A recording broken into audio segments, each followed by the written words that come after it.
Hello friends, टेकी sir YouTube channel में आपका स्वागत है। मेरा नाम है शुभम प्रजापति और मैं एक गाइडेंस काउंसलर के रूप में कार्य कर रहा हूँ। आज हम एक ऐसे करियर ऑप्शन के बारे में बात करेंगे जो इंटरेस्टिंग होने के साथ साथ आज की डेट में बहुत ज़्यादा डिमांड में भी है। आज हम करियर एज अ साइकोलॉजिस्ट के बारे में बात करेंगे।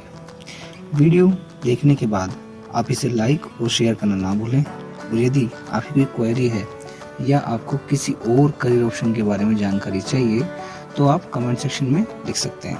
यदि आप नए हैं तो चैनल सब्सक्राइब करें ताकि इसी प्रकार की नई इन्फॉर्मेशन आपको मिल सके। तो आइए शुरू करते हैं। तो दोस्तों, आज हम बात करेंगे करियर एज अ साइकोलॉजिस्ट के बारे में। जैसे ही हम नाम सुनते हैं साइकोलॉजिस्ट तो हम अपने अपने मन में अपने एक्सपीरियंसेस के हिसाब से चरित्र चित्रण करना शुरू कर देते हैं, लेकिन साइकोलॉजिस्ट एक बहुत ही क्वालिफाइड प्रोफेशनल होता है जो समाज के अलग अलग हिस्सों में कार्य करने में सक्षम होता है।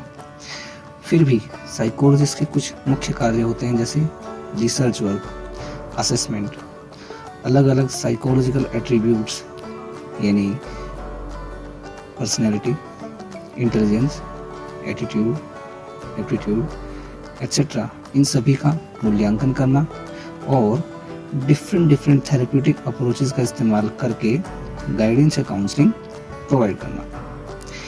एक साइकोलॉजिस्ट के कार्य साइकोलॉजी की सब फील्ड पर भी काफ़ी निर्भर करते हैं जहां एक व्यक्ति काम करता है। साइकोलॉजी की सब फील्ड्स बहुत सारी हैं, जैसे कि clinical psychology, counselling psychology, organisational behaviour, military psychology, neuro psychology, forensic psychology, educational psychology etcetera. तो यदि हम देखें तो एक साइकोलॉजिस्ट या मनोविज्ञान हर तरह की फील्ड में कार्य करते हैं। यदि स्कूल फील्ड हो तो स्कूल साइकोलॉजिस्ट या काउंसलर होते हैं, मेडिकल फील्ड हो तो क्लिनिकल साइकोलॉजिस्ट या फिर न्यूरो साइकोलॉजिस्ट हम उन्हें बोलते हैं।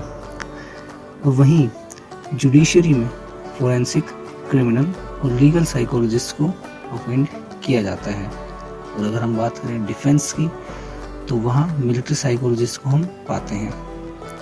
यही नहीं, हमारे देश की सबसे प्रतिष्ठित सर्विस सिविल सर्विसेज में भी साइकोलॉजी को मेंस में जगह दी गई है, जिसका अर्थ है कि ब्यूरोक्रेसी में जाकर भी हम साइकोलॉजी पढ़कर देश की सेवा कर सकते हैं। इसके अलावा यदि मैं क्वालिफिकेशन के बारे में बात करूं कि साइकोलॉजी पढ़ने के लिए सबसे पहले ग्रेजुएशन कोर्स करना ज़रूरी है, चाहे आप आर्ट्स, कॉमर्स या साइंस के स्टूडेंट हो। आप साइकोलॉजी में ग्रेजुएशन के अंदर एडमिशन ले सकते हैं। ग्रेजुएशन में एडमिशन हर यूनिवर्सिटी में अलग अलग टाइप से होता है। जैसे कि अगर आप डीयू में देखेंगे तो डीयू में साइकोलॉजी बीए प्रोग्राम और बीए ऑनर्स दोनों में है।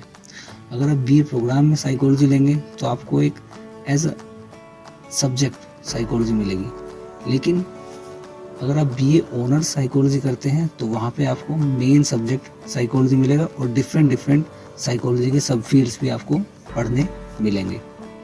वहीं यदि आप आउट ऑफ दिल्ली किसी यूनिवर्सिटी में जाएं तो वहाँ पे आपको साइकोलॉजी बीएससी इन साइकोलॉजी मिलेगा, यानी कि साइकोलॉजी न सिर्फ एक आर्ट्स का सब्जेक्ट है बल्कि साइंस के बच्चे भी इसे आराम से कर सकते हैं।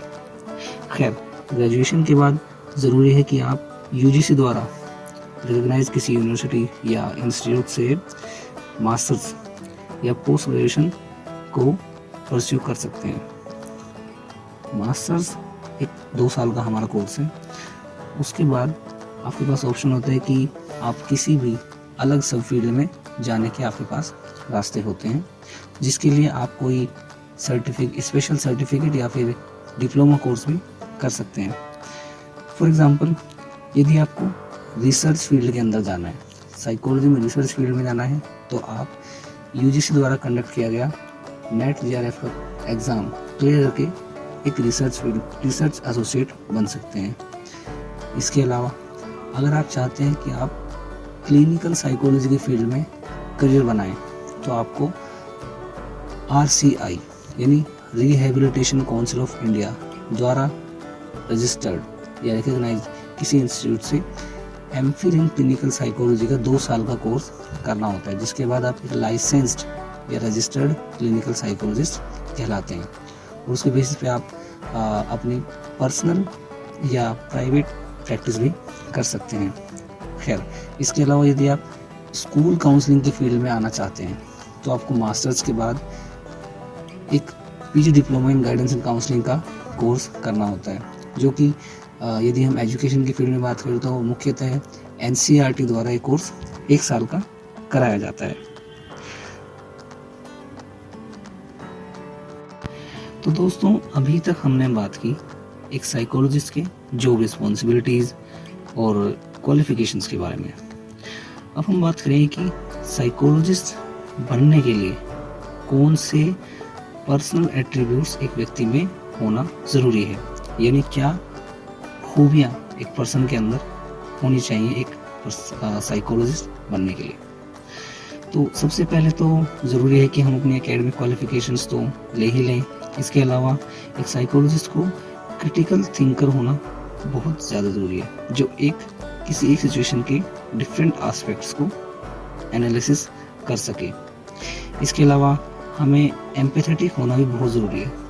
एम्पैथेटिक होने का अर्थ है कि अगर कोई व्यक्ति हमें अपने मन की कोई बात बता रहा है तो हम खुद को उसकी जगह पर रख कर उसे महसूस करें और उसे अटेंटिवली सुने।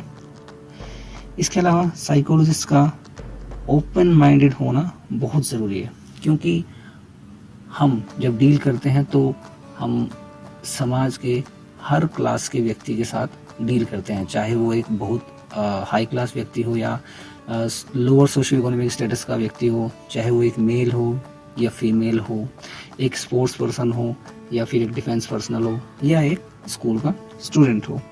तो एक साइकोलॉजिस्ट का ओपन माइंडेड होना बहुत ज़्यादा ज़रूरी है।